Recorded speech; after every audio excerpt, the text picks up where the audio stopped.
All right, we're back with another review here at Total Toy Recon. Today we're dealing with the Star Wars The Mandalorian Milestone Bo-Katan Kryze. Yes, it's a 1/6 scale statue, and we've done a couple Bo-Katans in the past. So, I mean, really recently, within like less than a month or so. So I'll link out to another one at the end of this, but it's fascinating to me how much Lucasfilm is tapping these characters for more and more products. As we flip the box around here, there's clearly, we can see there is a helmeted version with, her pointing the gun out. And then, of course, we have the version that we saw here with her holding the helmet. And then we have the other version. Sorry that the camera doesn't quite capture it all, but this is a really big box. I mean, we're talking 13 inches tall, 15 inches wide, and a good 5 inches deep. So it's a lot to take in. So let's open up and see how good this Katee Sackhoff Bo-Katan really is.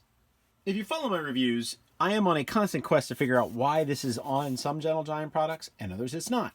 We've recently reviewed Darth Vader and Obi-Wan from the Obi-Wan series, and they were Premier Collection, and they weren't milestones. So why does this one as a milestone have it and a Premier Collection doesn't? And what makes something higher than the other? The names dictate.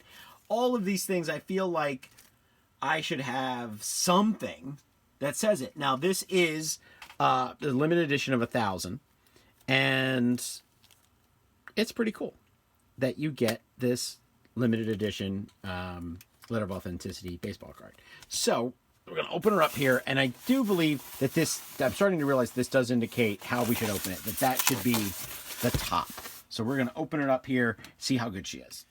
As you can see from the box, she is in pieces. This reminds me very much of a Hasbro Jango Fett that I got several years ago during the Attack of the Clones. Except this is just a slightly cooler thing, and it's not even on display in the box. So we're going to open her up additionally, and then I'm going to lay the pieces out so that you can see everything that we get. But as we go, this is kind of the boring part, so we're going to do a swipe and get to it. All right, so we're going to start small. I will highlight each piece as we go. I know that's a little bit longer, but for, in honor of the people that sculpt and paint these things and put together, I think it's great to look at everythking. And why not? Because if you're going to pick it up, this does retail for $250. You're going to get a better sense of what you're getting.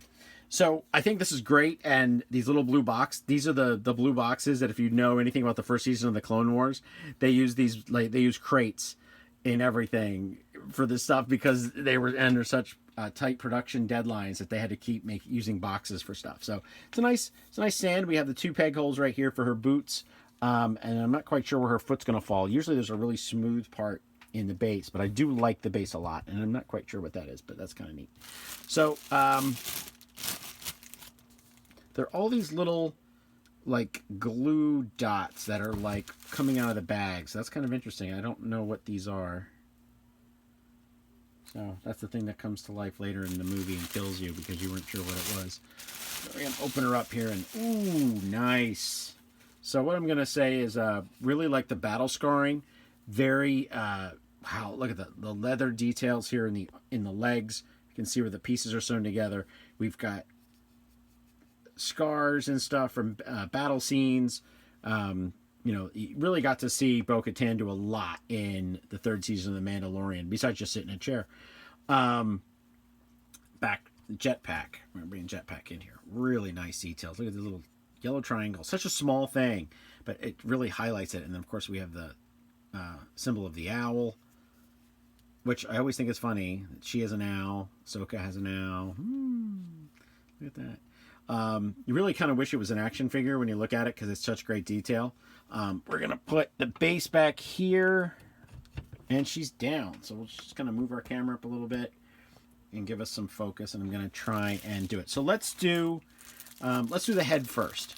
So the hardest part about anything with Star Wars is that when you have a character that's in a helmet and then they have the look underneath. So does it look like Katee Sackhoff? I would give it a 6 out of 10. Not really loving it. just something is a little bit lost in translation. Unlike the Obi-Wan that we did, and you can check out that review. The Obi-Wan really did look like Ewan McGregor, but this is something that always happens when you have human faces for these characters. I know we're not going to have this similar problem when we put on the helmet. It's just going to be like, yeah, that's Bo-Katan. But here we go. So drop her head in there. There is a magnet, so we do have a nice look, and then you kind of notice that you have to angle it now so that she's looking more directly at us. The one thing that I really dig is that when you can have a helmet version, a version where she's holding her helmet, you get combinations that you can do. Now, obviously, you're not going to have the helmet up and have her holding a helmet too, because that would be ridiculous. But with this version and all these different facets, well, you can have her with the helmet off and then have her like this. It's almost like she's smiling. So if you have the helmet off and this is the look on her face, it's not really the kind of the scowl that Katie Sackhoff brings to Bo-Katan. It's just one of those things where you're like, it needs a little bit more of a angry face. I don't know. It's just not that she's a villain, just it needs to have a little bit more character to it, a little bit more emotion. This is feels very literally vanilla. We do have this holster piece that we have to stick on her, which is also held on with a magnet that brilliantly goes right there. Obviously, you're not going to combine these two. Now, when I said this, that you could have different looks and different approaches, you can give her that look and then put the helmet on and then really get a better sense of Bo-Katan, the Mandalorian. I mean, that's awesome. I mean, you're never going to keep this out. Maybe out of boredom, you'll switch it out, but then after like a day, you'll go, where the heck is the helmet, and bring it back out. So I'm definitely liking that more.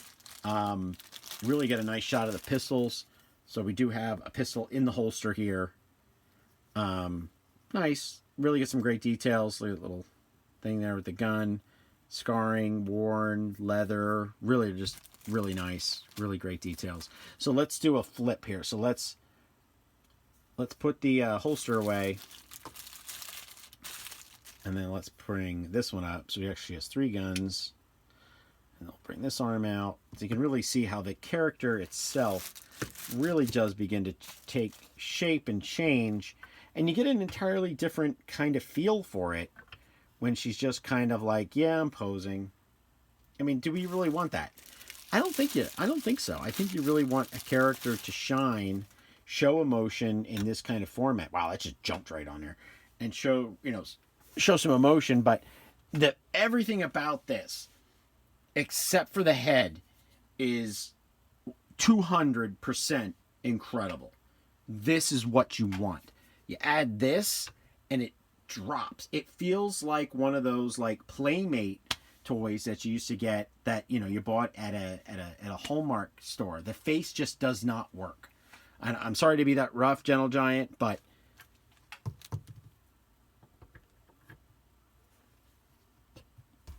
that is what we want. That is incredible.